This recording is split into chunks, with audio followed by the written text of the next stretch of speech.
E aí galera, sossegado? Eu me chamo André, eu sou professor de Educação Física da Escola de Ensino Médio Mariano Martins, aqui em Fortaleza, no Ceará.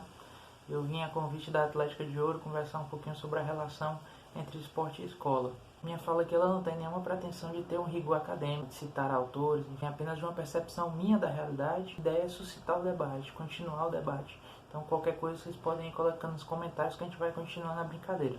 Antes de chegar propriamente na escola, eu acho que a gente tem que fazer um certo diagnóstico do esporte na sociedade como um todo, como um fenômeno social que ele é tão complexo. E aí, para fazer esse diagnóstico do esporte, eu gosto de ver ele em duas perspectivas. O esporte pelo rendimento e o esporte pelo lazer. Eu sei que existem outras classificações, a lei do desporto traz um outro modelo, outros autores podem ter outras diferenças, mas eu acho que essa divisão entre rendimento e lazer abrange todas as perspectivas de esporte em todos os espaços. Diante dessas duas perspectivas, rendimento e lazer, a gente consegue perceber que as duas não recebem a mesma importância, o mesmo incentivo, o mesmo apoio do governo, do Estado brasileiro. Eu disse que eu não ia ser acadêmico, mas quem quiser procurar tem uma tese de doutorado.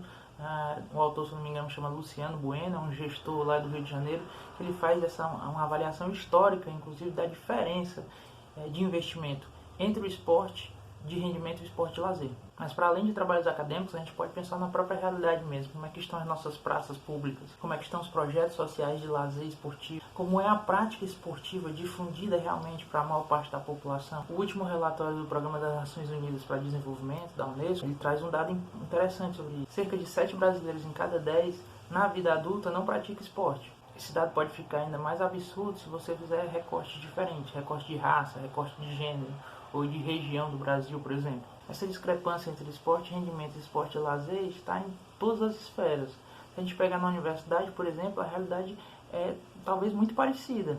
Como é que anda a prática esportiva de lazer dos alunos na universidade? Quais são as possibilidades que os alunos têm? Quais são os espaços que os alunos têm para poder praticar esporte? Vale a pena lembrar, por exemplo, que a Faculdade de Educação, que era a antiga unidade acadêmica onde pertencia o curso de Educação Física, tinha uma quadra esportiva pequena, cheia de seus problemas e tal, mas era uma quadra esportiva. E ela foi destruída para gerar um estacionamento. Qual é a política de esporte que a gente tem para a universidade como um todo? A gente consegue ter uma percepção que o esporte de rendimento tem muito mais apoio para existir do que o esporte de lazer. Lógico que existem tentativas governamentais, existem projetos esportivos. Aqui no Ceará, por exemplo, começando em Fortaleza, depois se expandiu para o Ceará todo, a gente teve um grande projeto esportivo de lazer, que é o projeto das Areninhas. Só que esse projeto ele revela uma outra característica muito forte que a gente pode ver do esporte na sociedade brasileira, que é a monocultura esportiva. O futebol ele acaba ganhando mais força do que todas as outras modalidades juntas. Sou torcedor de futebol, eu gosto de futebol, mas acho que isso não nos impede de criticar a realidade, de ver como a realidade de desigualdade esportiva é muito forte. Aqui um parênteses sobre futebol, com um dado interessante que a gente viu agora nesse período de pandemia. Pela paralisação do futebol, uma consultoria ela foi investigar os times profissionais brasileiros, onde é que eles se localizavam, e ela conseguiu achar um dado muito interessante. Apenas 7% de todas as cidades do Brasil tem um time profissional de futebol. Se a gente fizer um recorte de gênero, for ver a realidade do futebol feminino, aí o dado deve ser mais absurdo ainda. Isso acaba levando por terra aquela ideia de que a gente é o país do futebol. André, mas esse arrodeio todo para chegar na escola, por quê? Onde é que a escola entra com isso? A primeira coisa, de um ponto de vista geral, é que uma sociedade que dá mais apoio ao esporte de rendimento que ao esporte de lazer, acaba direcionando a sua população a mais assistir futebol do que a jogar futebol. E isso afeta também nossas crianças, nossos jovens. Bom, mas para falar da escola propriamente, é bom a gente fazer um recorte.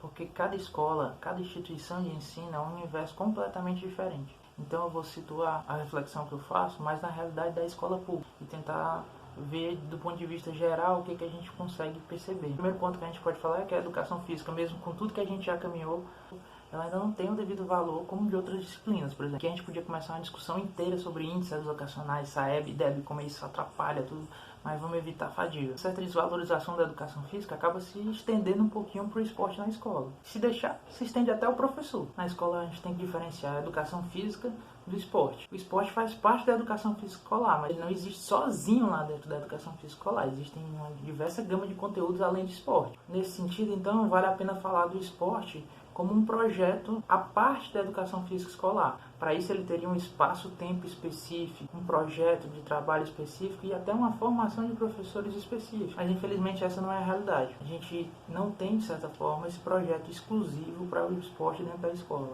A gente tem a educação física escolar e o professor de educação física escolar para tentar abarcar também o esporte. Aí a gente tem um primeiro grande problema. O professor de educação física na escola é professor de educação física, não é professor de esporte. Então, basicamente, em todo o horário dele, ele é direcionado para a aula de educação física escolar.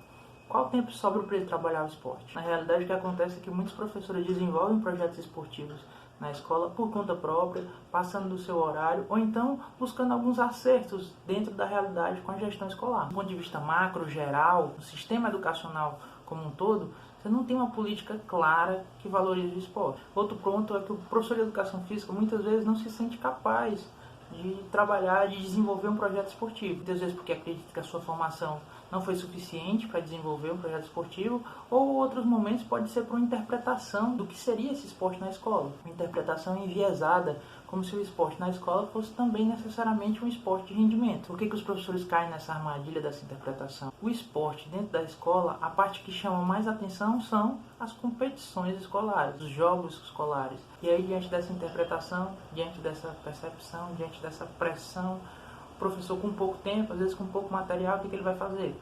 As seleções esportivas.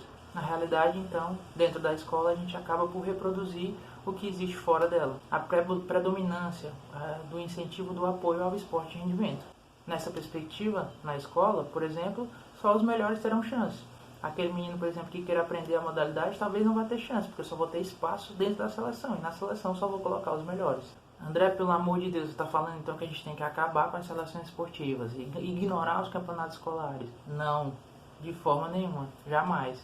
Eu estou só colocando isso como uma contradição da nossa realidade. E perceber essa contradição faz com que a gente possa agir em cima dela. Tanto é uma contradição que eu faço essa crítica, mas na minha prática pedagógica eu reproduzia da mesma forma. Desde que eu cheguei na escola, desde que eu comecei a trabalhar com esporte na escola, eu trabalho com seleções esportivas. Eu só conseguia arrumar horário para as seleções esportivas, eu não conseguia trabalhar nada além disso. Somente ano passado, em 2019, que eu consegui formular um horário de futsal masculino no estilo de escolinha, que o aluno não precisava ser bom de futsal, precisava apenas ter um bom rendimento escolar, um bom comportamento na escola, e ele podia participar. Não estou falando isso para dizer como, nossa, olha o André, como ele é especial e conseguiu fazer essa coisa diferente.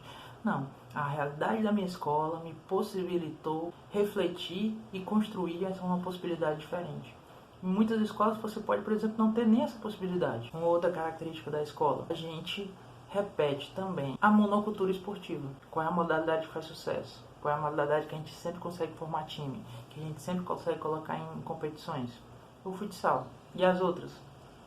Na escola, por exemplo, desde que eu cheguei lá, a gente nunca conseguiu inscrever nenhuma equipe, seja do masculino ou feminino, em qualquer outra das modalidades que não futsal nos jogos escolares. Isso acontece porque não há tanto interesse dos alunos por outras modalidades, mas também acontece porque a gente mesmo como professor não tem tempo, não tem condições suficientes de abarcar todas as modalidades e acaba tendo que priorizar.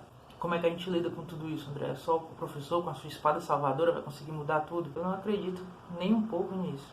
Pelo contrário, enquanto a gente não tiver uma política pública séria, que olhe para o esporte, dando valor para o esporte na escola, essa realidade não vai mudar. Vai conseguir fazer apenas alguns remendos diante das possibilidades que a gente tem nas nossas mãos. Por outro lado, do ponto de vista geral, não dá para a gente continuar no nosso país com a monocultura esportiva do futebol e não dá para a gente continuar ignorando pouco apoio que o esporte de lazer tem em detrimento do esporte de rendimento. Essas duas características também afetam a realidade esportiva dentro da escola. Para finalizar, eu queria compartilhar também uma proposta pedagógica que eu conheci através do relatório do Programa das Nações Unidas para o Desenvolvimento, da Unesco, o relatório Movimento é Vida, que é a proposta das escolas ativas. Essa proposta das escolas ativas, no inglês é Active Schools, são modelos de escolas que se comprometem com a garantia das atividades físicas e esportivas para os alunos e para toda a comunidade escolar.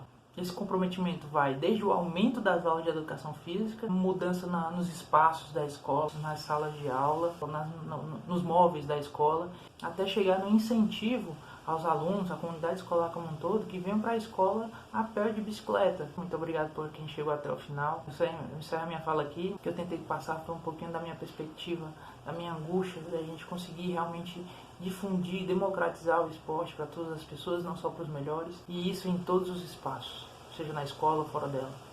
É isso, valeu, forte abraço, gente.